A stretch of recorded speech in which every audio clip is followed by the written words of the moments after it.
Okay, these are my top 5 favorite Stephen King books that I've read so far. Starting with Doctor Sleep. Okay, so Doctor Sleep is going to be the sequel to The Shining, and honestly, like I couldn't have asked for anything better than this book.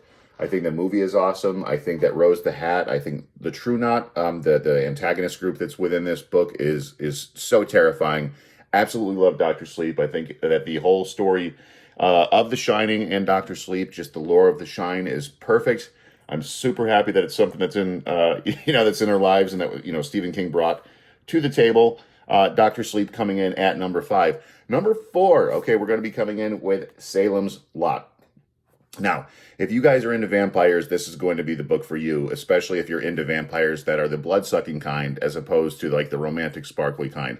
Salem's Lot is an awesome book that not only highlights tremendous writing about like character building and really walking you through what it feels like to be in a small town, but it's absolutely terrifying when it comes to vampires. If you like vampires, if you like that old school kind of horror, I would recommend Salem's Lot. All right. Coming in at number 3. This is one that probably should be higher up than 3. But again, the more Stephen King that I'm reading and with the amount of books that he has that are out there, it's hard to have one that's, it's really hard to actually put one at the number 1 spot. So we come in with Pet Sematary. Okay, Pet Sematary is coming in at number 3.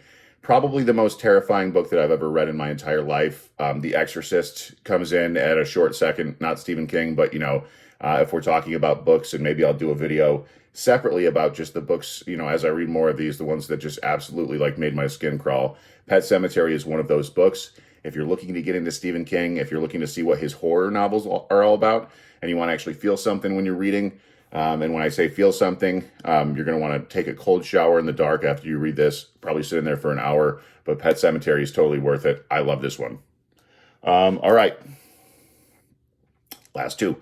So, The Stand, which is one on my tier review, which I put at the very top spot, okay? So when I was doing a tier review, yes, this is the best book that I've probably ever read since I started my reading journey.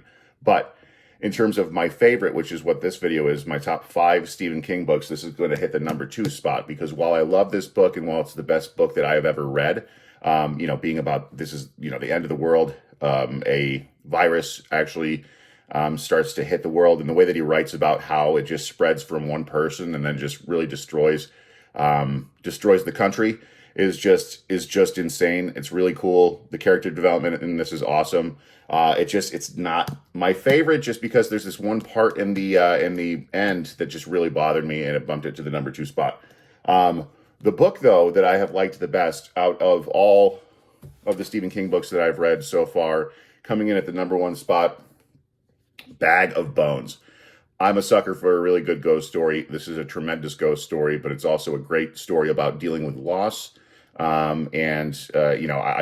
I really love Bag of Bones. I thought that they really nailed it on this one, or I should say Stephen King really nailed it on this one.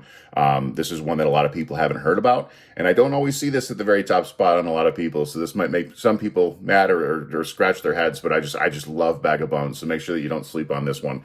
That's my top 5 Stephen King books that I've read so far.